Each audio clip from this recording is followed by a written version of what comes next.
ചില രാത്രികൾ ഉണ്ടാകും, ആരോടും പറയാൻ കഴിയാതെ നിശബ്ദമായി കണ്ണീരിനെ മാത്രം കൂട്ടാക്കി നമ്മൾ പടച്ചവനോട് സംസാരിച്ചു പോയ രാത്രികൾ.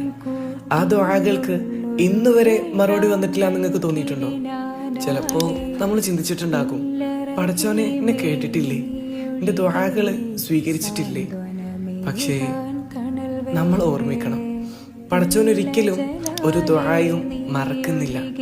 നമ്മുടെ നാവിൽ നിന്നും വന്ന വാക്കുകൾ മാത്രമല്ല, നമ്മുടെ ഹൃദയം പറഞ്ഞതും നമ്മുടെ കണ്ണീർ പറഞ്ഞതും പടച്ചവൻ കേട്ടിട്ടുണ്ട്.